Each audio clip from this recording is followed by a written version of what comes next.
Hello, everyone. Welcome. Welcome to my Facebook Live. You may be seeing me on Facebook, you may be seeing me on YouTube, or maybe you're watching a pre-recorded video of this. I very often send those to my subscribers. So wherever you're coming from or whoever you may be, welcome. I really wanted to come today and talk about hybrid teaching. It's a topic that's really hot right now. A lot of people are talking about hybrid teaching. I'm seeing lots of comments about it in social media. I've got teacher friends who are coming at me, always asking me about it as well. So it's a complicated topic and it can mean a lot of different things. So I thought, what the heck? Why not do a Facebook Live? Let's talk to everybody about it, get some comments going, maybe some suggestions.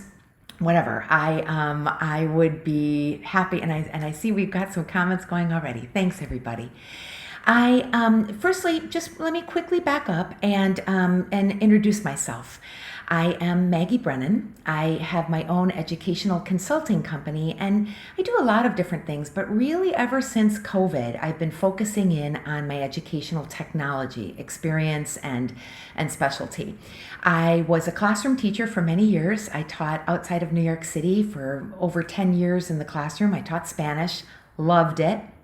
But as you know, there's lots of other things that go along with teaching that are a little bit more complicated, the grading and the essays and the meetings and everything. So I needed a change, and with my husband, we moved to Buenos Aires, Argentina, which is where I'm contacting you from today. I now just focus on the consulting. I do professional development for teachers online as well as in person. I've worked in the United States in schools. I've worked in Argentina in schools.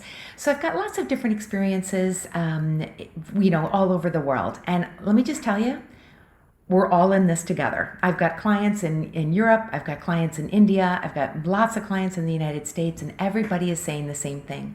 COVID-19 has flipped us all, flipped teaching over, and we're all doing kind of the same thing in the sense that we're all struggling with all these different new modes of teaching, but we're also in it together in that we're all struggling with these same issues. So I just wanted to say that I think that having lots of experience in education, I can help. I know I say I'm a specialist in educational technology, but I'm the first one to admit that technology is a tool. I don't want you to think that just because I'm a specialist in this, I think, oh, tech's everything.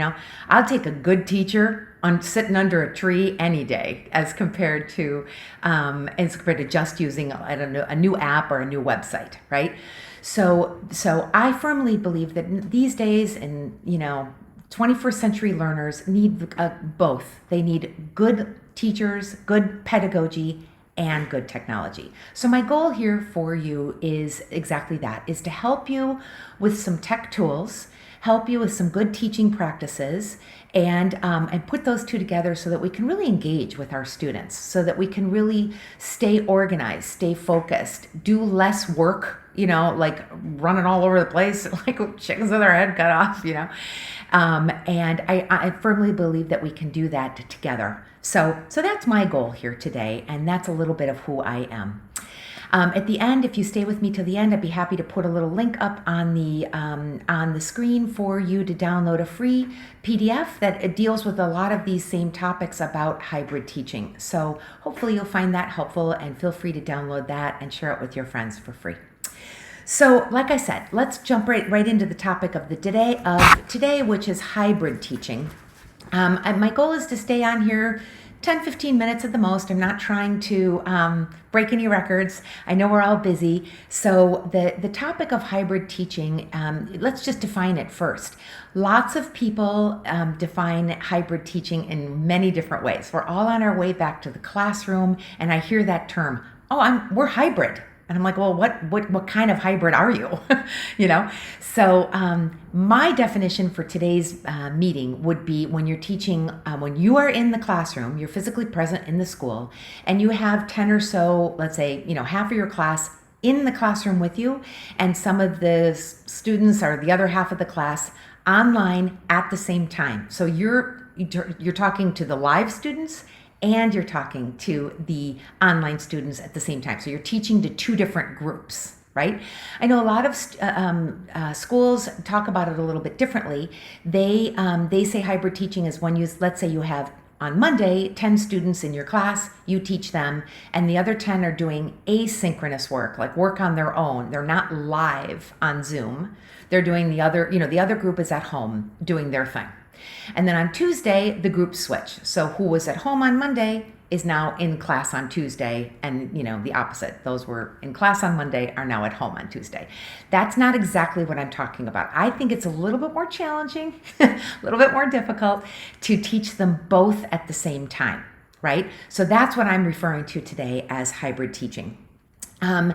So what I'm seeing a lot online, a lot of different Facebook groups, and which is a very valid concern, is a lot of the technology associated with the hybrid teaching.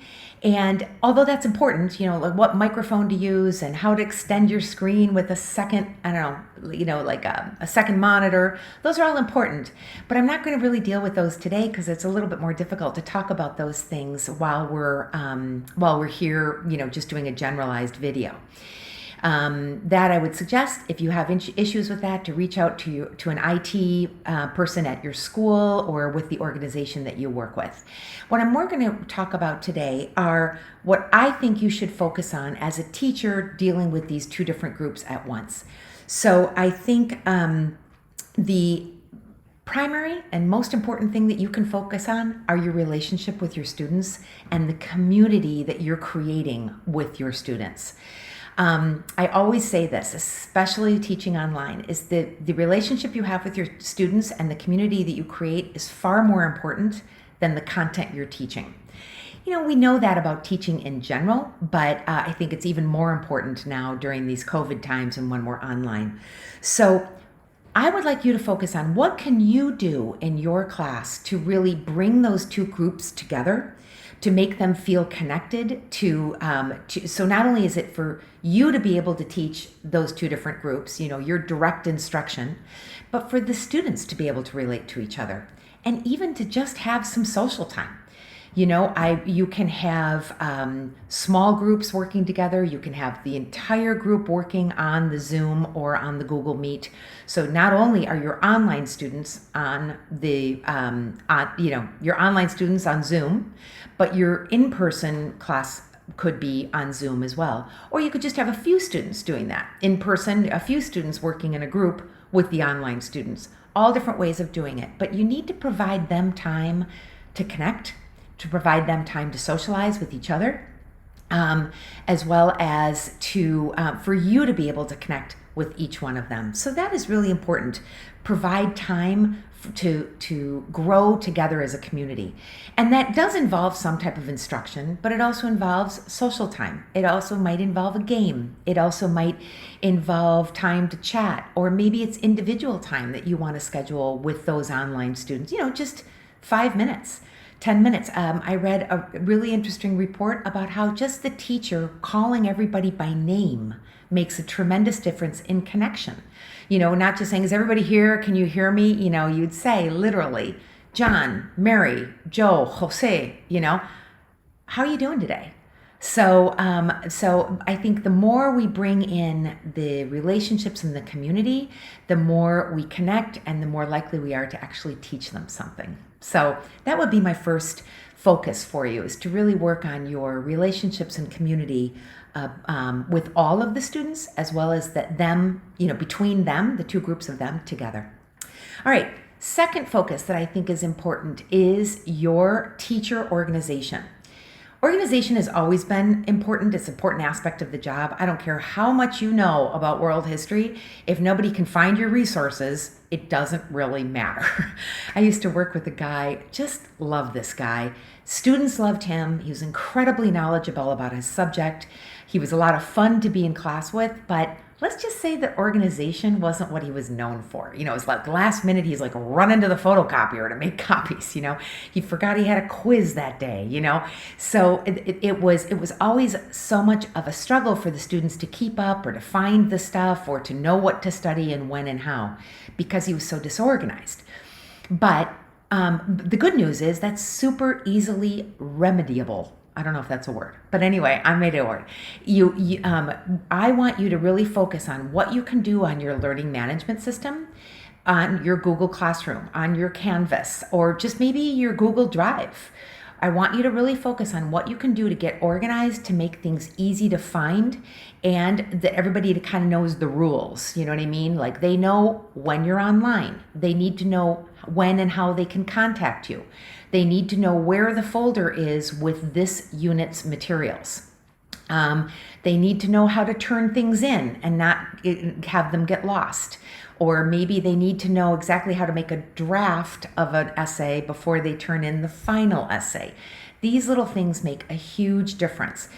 Normally, these are the things we focus on at the beginning of the year. But if you're just heading back into the classroom, maybe this is kind of like the beginning of your year. Everything's been turned up and on its head these days, right?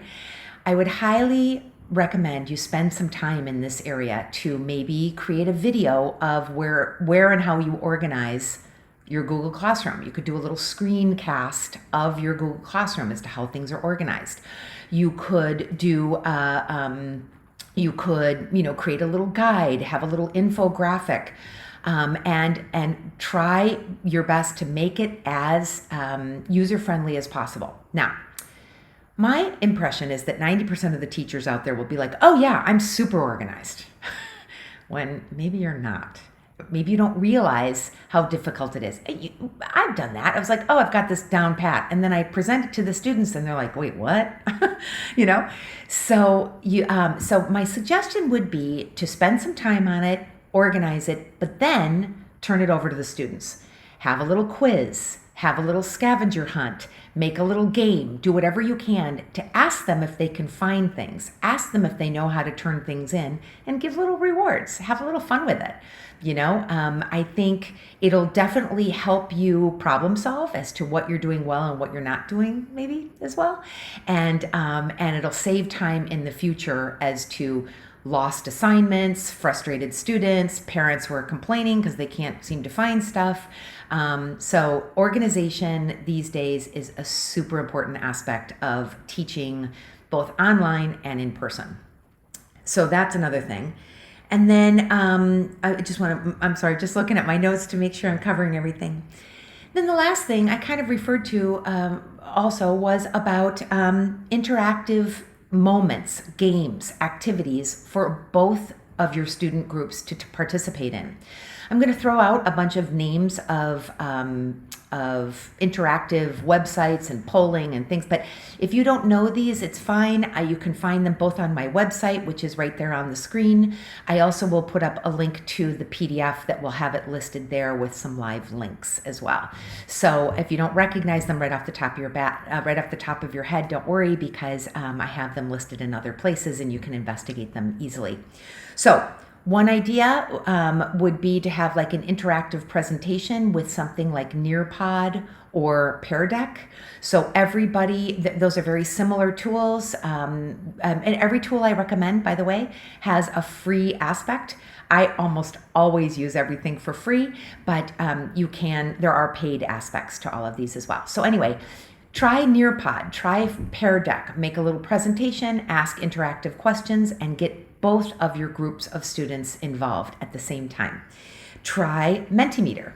Menti is a website that you can go on to, very easy for the students to log on to, and both groups of students are also will be participating at the same time. Your in-class students and your online students.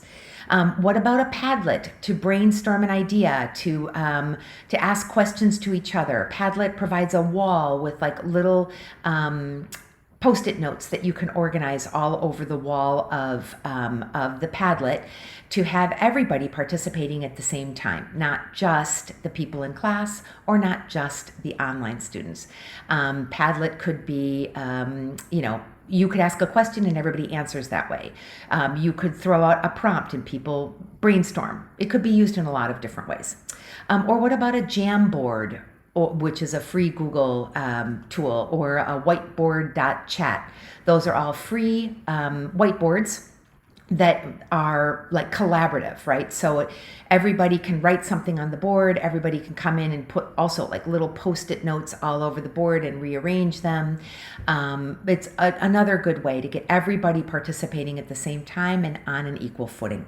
So have a little fun with the different activities or games or question and answers or brainstorming that everybody can participate in at the same time. That would be another suggestion of mine. And then lastly, I would just love your input. Please feel free to comment down below. Feel free to give me your suggestions, maybe things that have worked for you. And I would love any of your, participation. Or, put it this way: if you would like more information about this topic, I'll get it. No, it's right here. There we go. It's a free resource that is on my website. It's Brennan-Consulting. But you could also type in, if you're watching me live, you can just click right there. It's a live link on the screen. And if you're not watching me live, you could type that in or just go to my website and you'll be prompted to click on that link as well. And it's a PDF about the things we've talked about today, as well as a couple of other ideas that I think are some good ideas just to throw in there. So to help you with this hybrid teaching, to help you with this kind of challenging moment we're in with online and in-person students at the same time.